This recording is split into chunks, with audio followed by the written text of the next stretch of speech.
Whenever I'm in a reading slump, I remember character AI scenes feature. With character AI, you can bring books and characters to life. I need more, and by more, I mean character AI. There's a lot of things that, with something like AI, it is unfortunately constantly evolving, and it's hard to stay on top of it all the time, but I think it's our responsibility to do the best we can.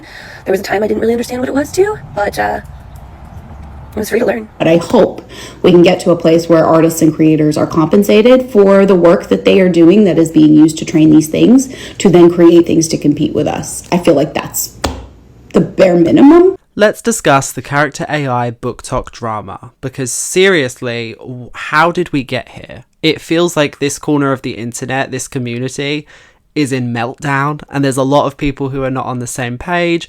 So let's keep you up to date, to the best of my abilities, on what's been going on. There's also been lots of discourse lately about what the purpose really is of videos like this. So I just want to reiterate, when I do drama coverage on BookTok, and people who already are familiar with my page know that this is the purpose for me, at least, I'm just here to educate. I'm here to give you the details. You can then come to your own opinion. I will, of course, have my own opinion, but I'm not trying to sway you a particular way. I definitely am not trying to encourage hate speech to any of the people involved. This is not a witch hunt. We are just going through the facts, and I will probably add my take along the way. Okay? So I suppose a good place to start would be the big three of BookTok. It's these three creators that you might already be familiar with: Larry, Yana, and Mariana.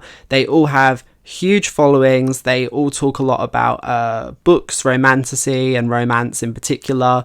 And they have these enormous followings. I particularly don't enjoy their content, but clearly I'm in the minority since lots of people do. And they also collectively have quite a rich history of problematic or otherwise suspicious behaviour, which leads us up to this situation. For the purpose of this video, we are mostly going to focus on Mariana because she is at the centre of this particular controversy, and people have already called out problematic behaviour from her earlier in the year, most notably during Independent Book Week. She was very vocal about book sales on Amazon, which we know is very bad. Amazon strategically lowers its prices so that they can outsell and compete with independent book retailers, which are already like a hugely struggling industry. So like very shady business practices, and she really shouldn't have been doing it. And then we move on to the Boys of Tommen edits. So these were AI generated character edits of the boys in that book series. These boys age from between like 16, 17. So, you know, very much legally minors. And a lot of the comments that creators like Mariana were making were considered very inappropriate. And there was like a lot of infighting amongst the fandom about, is it okay to objectify characters who are underage? And then it's spiraled even further. Another member of the BookTok Big Three, Larry Reeds, was very vocal during this controversy. She issued like a video statement where she said this. So here's the thing. People that read Boys of Tommen are of all ages, right? Like whether you're 18 or whether you're 35 is none of my fucking business, okay? However, what I really, really just don't love, it's when people call you a pedophile for liking Johnny Kavanaugh, for liking Jodi Lynch, for being like, oh my god, I love these men. This truly all boils down to the fact that it's paper. So we can already see, before we've even got to the character AI story, the vibes are all the way off. We've got thirsting after underage boys, we've got like supporting evil corporations, and even just things like having hundreds of thousands of followers and you don't even follow 100 people. To me, at least, that's always a red flag, because that tells me your page is not very community oriented. It's very like me. I'm not a fan of that. Like a majority of the people who follow me, I follow them back because I just think it's nice to put that support back into the people who lift you up. But yeah, that's where we're at so far. And then we get to the character AI promotion. So multiple huge BookTok creators have been approached and collaborated to make these character AI videos. Mariana has since removed her promotional video, and she's issued an apology where she says this. I'm not going to bullshit you. I'm not going to act like I'm perfect, because I simply am not. As you may or may not know, I just shared AI in one of my posts, and I truly was negligent and did not understand the harmful impact that could have on the writer, reader, and author space and artist space. I was uneducated. I did not take the time to educate myself more. I think for me, the issue that I take with an apology like this is there isn't a lot of accountability. There's actually quite a lot of plausible deniability, where if you plead ignorance, you don't then look as bad of a person, because it's like, oh, I wasn't familiar with the implications of AI, even though this creator and the other creators involved do have quite a history with AI, where people have lectured them again and again on what the problem is. It's just they knew this was a big deal collaboration. I can make some coin.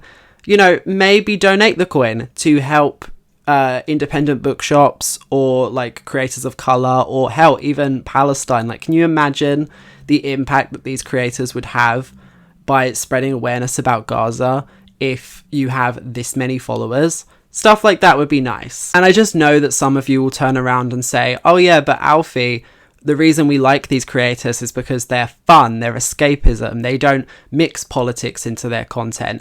And for me, that doesn't cut it. Like, we're living in these very political times at the moment, where if you check out the huge, evil, powerful people in control, they get to take advantage because they can see that you've checked out, and so they can pull the carpet out from under you. And AI, like, today it's an inconvenience, tomorrow like your whole industry and career is gone. And creators on the inside of the community who are making that possible, it's not great. Particularly when both Larry and Mariana were very vocal around the Beverly plagiarism scandal that happened not too long ago. Both of them talked about how they were going to take down their posts regarding the book because they had seen the comparisons made and how this book had like stolen all of its content from another book. Some of you may have noticed that I've been talking a lot about this book, Beverly by Laura J. Roberts, and I just recently took down all of my videos posting about this. And the reason being is I just recently, like as of a few hours ago, was getting DMs letting me know that there may be a potential case of plagiarism. I just don't see how you can pick and choose your activism like that. You should be an equal opportunist, where if you see an issue, you speak up about it, especially when you have such an enormous platform. It's just like, you've probably seen the memes on BookTok where it's like, oh, Zionism, that's fine by me, but plagiarism, that's where I draw the line. It's like, come on, what are we doing? And if you can't appreciate the negative impact of AI, need I remind you that it was only earlier this year that Meta literally like took an entire public domain of literature without the consent of the authors involved and started using all of this content to fuel their own AI. Like, see how quickly it happens. Not to mention the very real environmental implications of creating these AI bots that are so expensive and require so many resources to train and learn. For what? Like, for the entertainment of a product that's not even good quality? Like, can't stand AI. And clearly I'm not the only one, because multiple popular authors have now entered the conversation. Victoria Aveyard, the author of the Red Queen series, said, authors voicing our real concerns, fears and disappointments regarding generative AI. Stealing our IP is not bullying. Hope this helps. Exactly. And then to follow on from that, author Rachel Gillick, the author of The Knight and the Moth, said, reminder that if you see BookTokers promoting character AI, enemies to lovers arc between you and your dream boyfriend, they are actively promoting theft from the very books they claim to support. Don't engage, starve the parasite, humans make art. And I think that's a very thoughtful, very eloquent way of putting it. I really enjoyed what Rachel Gillick had to say. But someone who was not against character AI and was very much on Mariana Reed's side regarding this promotion, Jessa Hastings, the writer of the Magnolia Park series, she had a lot to say, and I feel like we need to go through all of it because this response was wild. First, she complains about bullying and harassment towards certain creators, which I can appreciate. Like, some people definitely take it too far. Like, as I said at the start of this video, this isn't an opportunity to be like an attack hive mind against Mariana Reed's. But then, in a bizarre twist of fate, Jessa Hastings proceeds to make several posts where she rants about all AI, claiming that we are hypocrites because we use AI throughout our day-to-day lives, even though there's a clear distinction between like everyday menial AI and generative AI, which is the clear culprit in this story.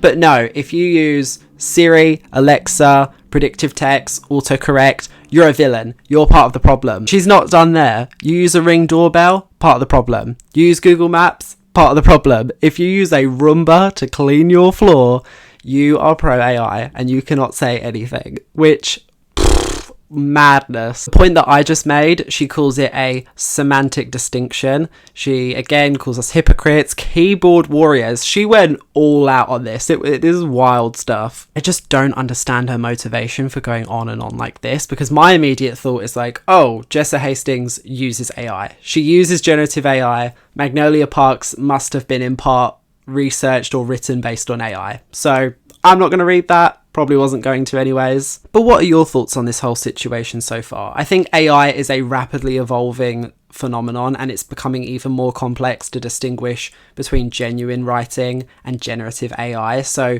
we need stronger guidelines that actually protect authors, particularly when these fans are putting them in so much jeopardy. But yeah, comment below.